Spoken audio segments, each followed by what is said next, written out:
Hello students, कैसे हैं आप? आज हम अपना लेसन 25 करेंगे हेमाटोलॉजी का, जो कि ऑटो इम्यून हेमोलाइटिक एनीमिया के ऊपर है।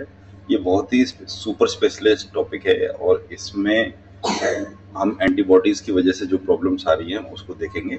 चैप्टर शॉर्ट है और इसको कॉम्प्रिहेंसिव वे में करने की तैयारी करी है, तो आइए इसको देखते हैं। DHA ऐसी एनीमिया जिसमें पेशेंट की आरबीसीज को ऑटो एंटीबॉडीज यानी उसी की एंटीबॉडीज नुकसान पहुंचाती हैं, उनका हीमोलाइसिस कराती हैं। इसकी दो क्लासिफिकेशन में, एक है इटियोलॉजिकल यानी कि किस वजह से हो रहा है, और इटियोलॉजिकल को भी हम दो पार्ट में डिवाइड करेंगे, इडियोपैथिक और सेकेंडरी। ठीक है। दूसरा है इसका क्लासिफिकेशन टेम्परेचर की वजह से। कुछ एंटीबॉडीज ऐसी हैं जो वार्म टेम्परेचर पर अटैक करती है और कुछ ऐसी हैं जो कोल्ड पर एक्टिवेट होकर अटैक करती हैं। इसको हम नीचे डिटेल में समझ लेंगे। कोल्ड एंटीबॉडीज पर जनरली आईजीएम प्लस कॉम्प्लीमेंट होता है और ये ज़्यादातर इंट्रावेस्कुलर काम कर डिस्ट्रक्शन करती हैं। वार्म एंटीबॉडीज मोस्टली आईजीजी होता है, इसमें स्प्लीन और एक्स्ट्रावेस्कुलर लेवल पे डिस्ट्रक्शन करती हैं। कुछ की टर्म्स देख लेते हैं। ऑटो एंटीबॉडी, बॉडी का एंटीबॉडी अपनी आरबीसी को ही टारगेट करता है। इस हीमोलाइसिस हो सकता है, इससे जॉन्डिस हो सकता है, हीमोग्लोबिनुरिया हो सकता है। अच्छा, फिर कुछ हो गई वार्म ऑटो इम्यून एंटीबॉडी। ये जो होती है 37 डिग्री सेंटीग्रेड तक तो नॉर्मल रहती हैं। जैसे ही 37 हो जाता है उसके बाद ये एक्टिवेट हो जाती है और आईजीजी और स्प्लीन में आरबीसी को तोड़ देती हैं, एक्स्ट्रावेस्कुलर यानी जो चीज सर्कुलेशन के बाहर होती है। फिर आगे हमारी कोल्ड AIHA, ये कोल्ड टेम्परेचर पर, और जनरली ये 30 तक तो इनको कोई असर ही नहीं होता, 30 से 24 के बीच में ये काम करती हैं। उसमें आईजीएम प्लस कॉम्प्लेंट होता है, उसमें इंट्रावेस्कुलर हीमोलाइसिस होता है। देखिए, ये आपको पता होना चाहिए, वार्म में एक्स्ट्रावेस्कुलर हीमोलाइसिस हो रहा है और कोल्ड में इंट्रावेस्कुलर हो रहा है। ये कॉन्सेप्चुअल क्वेश्चन है। फिर आगे डायरेक्ट एंटीग्लोबुलिन टेस्ट। इसमें हम ये देखते हैं कि आरबीसी की सरफेस पर एंटीबॉडी है, उसका कॉम्प्लीमेंट तो नहीं लग रहा। इससे हमें ऑटो हेमोलाइटिक एनीमिया की कंफर्मेशन टेस्ट हो जाता है, जो कि हम कूम्स टेस्ट से करते हैं। अब इटियोलॉजिकल कॉजेज देख लेते हैं डिटेल में थोड़ा।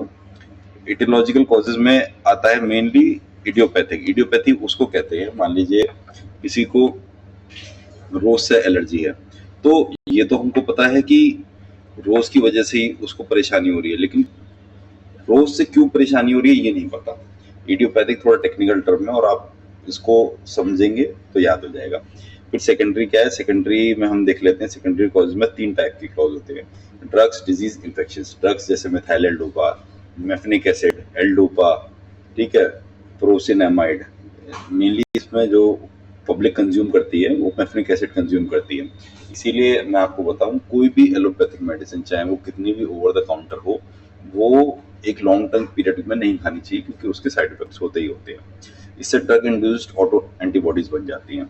सेकेंडरी फिर हो गया हमारा, एक कॉज हो गया डिजीजेस। इसमें जो डिजीजेज हैं वो काफ़ी क्या कहना चाहिए, यूनिक और डिफिकल्ट डिजीज है। जैसे अल्सरेटिव कोलाइटिस, आंतों में घाव होना, SLE, ठीक है ना, इसकी वजह से ऑटो इम्यून लिम्फोइड डिसऑर्डर्स बन जाते हैं। फिर हो गया हमारा इन्फेक्शन। कोई आपको ऐसा इन्फेक्शन हुआ जिसकी वजह से आपकी एंटीबॉडीज गड़बड़ा गई, जिसमें माइकोप्लाज्मा निमोनिया वो कह सकते हैं, तो इसमें कोल्ड टाइप एंटीबॉडी बनती है।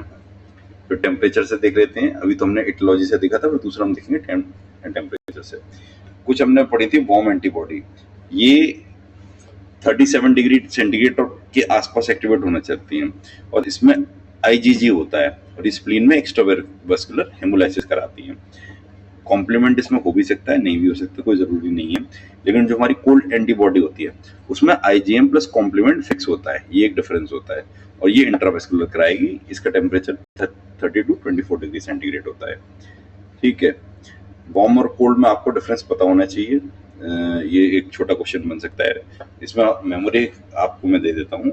Warm, G for gentle heat, ठीक है ना, तो आपको याद हो जाएगा IgG। वार्म में हमें जी मिल रहा था, और कोल्ड में M फॉर मिटेंस। मिटेंस यानी कि हाथ में जो ग्लोव्स पहनते हैं, तो मिटेंस कब आप पहनते हो? जब ठंड होती है। ठंड कब होगी? जब IgM प्लस कॉम्प्लीमेंट होगा। टेम्परेचर हमने पढ़ ही लिया। फिर आगे हमारा clinical lab clues plus snapshot. Clinical सोचने पे आप देखो, अगर पेलर प्लस फटीग हो रहा है किसी को, पेलर आपने, जैसे मैंने आपको बताया था कि हर किसी की वो देखने में एक स्किन पे एक पिंकिश रेडिश टोन होती है, और वो जब खत्म, वो कलर कम होने लगे और येलो सी टोन आने लगे, उसको हम पैलर बोलते हैं। फटीग, थक जाना, थोड़ा सा काम किया थक गया। जॉन्डिस आ रहा है और जॉन्डिस में अनकॉन्जुगेटेड बिलिरुबिन बढ़ा हुआ आ रहा है, ठीक है ना, या डार्क यूरिन आ रहा है, यूरिन में यूरोबिलिरुबिन आ रहा है, तो ये कोल्ड एक्सपोजर के साथ हो सकता है।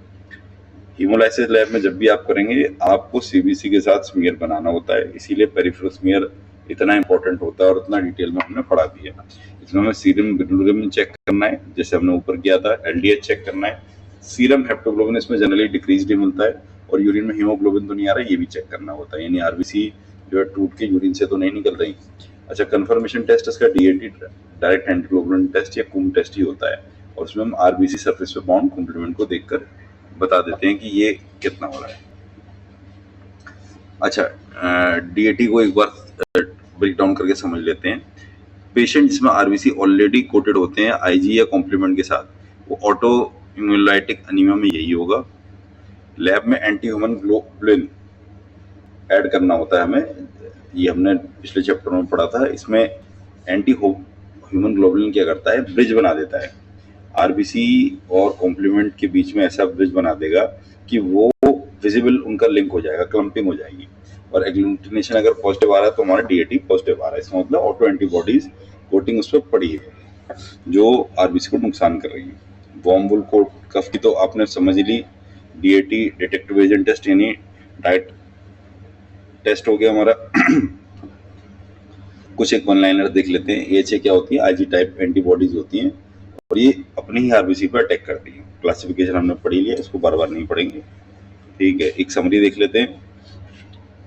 डेफिनेशन क्या होती है ऑटो हीमोलाइटिक एनीमिया की, सेल्फ आरबीसी पर एंटीबॉडीज लग जाती हैं जो उनका हीमोलाइसिस करा रही होती है, और जनरली वो आईजीजी या आईजीएम होती है। क्लासिफिकेशन हमने देख लिया।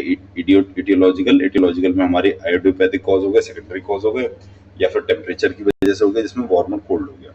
वार्म की टेम्परेचर 37 होती है, कोल्ड की 30 to 24 डिग्री सेंटीग्रेड होती है जनरली। सेकेंडरी कॉज ड्रग्स की वजह से होते हैं।